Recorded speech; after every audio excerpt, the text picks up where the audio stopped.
why do things happen the way they do? Good morning. I love sitting and sipping my coffee here in this beautiful little space, a quiet space right here. It's kind of our living area. The den is over there. And today I'm drinking out of a DC Comics Stargirl cup. That was the last series I worked on back in March. It has since aired, and you can watch it for free on the CW app. It's streamed on the CW and the DC Comics streaming app, yeah.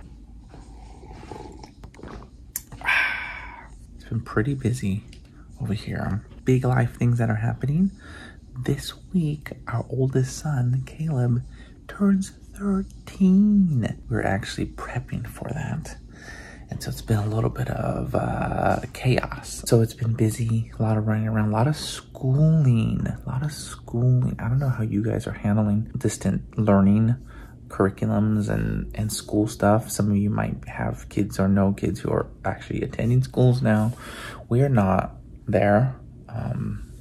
I think in Orange County, there might be like a couple schools, but most of California is still not there. And it has been very difficult to manage all of the schedules. So Anna and I have to constantly put reminders on like our iPhones, the computers, to pop up, because all of the Zooms and all the different things that we have to do, it's just like, it's like we're in school. And I think about it in how life has been affected financially for us, right? Without work, just being on unemployment right now.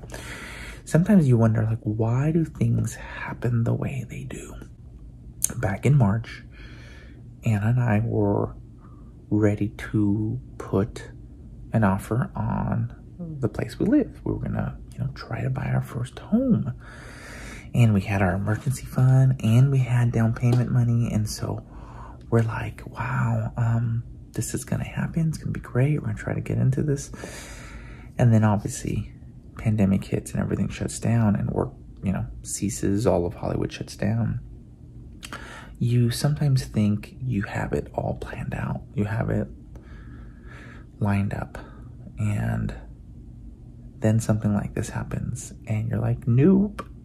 Well, I guess that didn't work out. And there were feelings that you had to work through, like, why? This is unfair, and this is blah blah blah.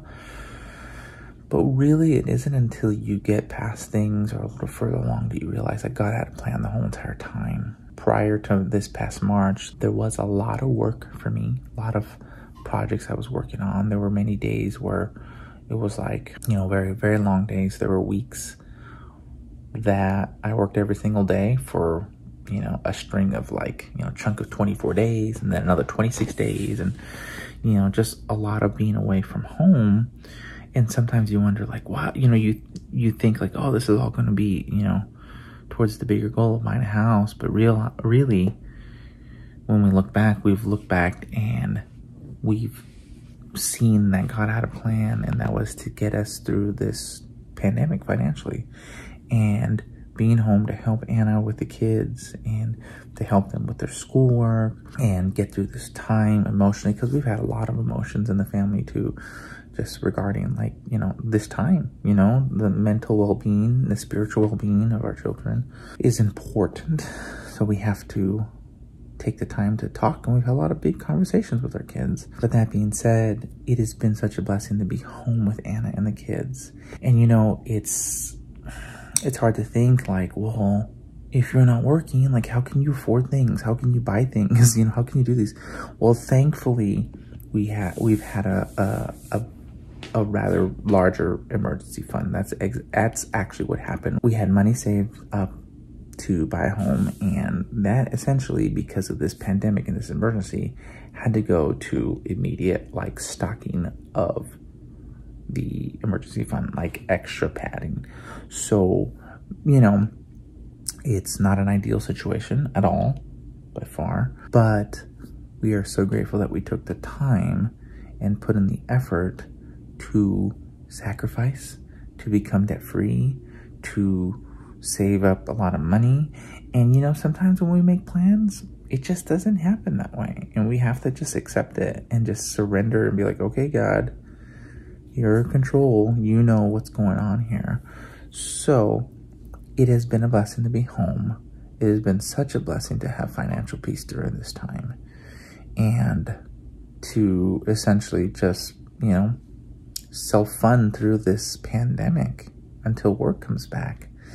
And it puts extra importance on times like this in the morning when I have quiet time, when I'm just peaceful, when I sit here and I sip my coffee and I, you know, open up some literature and, you know, take time to pour into the spiritual side of my, you know, of me, because going through this time can be really crazy. And it's really important, you know, to me and to Anna to have a spiritual side of things in life, because without it, you know, it's, you know, I've tried it without it. It doesn't work for me. But I'm so grateful to have these moments where I can just be peaceful and the kids can be out and I can just sit and take time for me to sit and just be still. Just wanted to pop on and encourage you wherever you are in your journey. You know, we've been a little bit busy trying to transition over here, so apologize if the videos have not been consistent enough, but we really do care for you guys and really appreciate this community online. So I'm wondering, what is your morning routine? What is the one thing that you have to do in the morning? Like, I think for me, when I get up and have my quiet time where I focus and I have prayer and meditation time, my days go much smoother. I don't know about you. So let me know. Let me know in the comments. Like, what is something that you love doing? Is it having time to go on a walk? Is it spending time in the backyard watering? I've done that before and that can be so peaceful. Is it talking to a friend? Like, what is that one thing that just helps you kind of settle and just recenter yourself? What is that one thing? Leave it in the comments below, please. And remember, it doesn't matter where you are, there was always hope for a brighter future, especially when it comes to our finances and especially when it comes to a time like right now that we're all facing. You guys stay well and stay safe. We'll see you in the next video.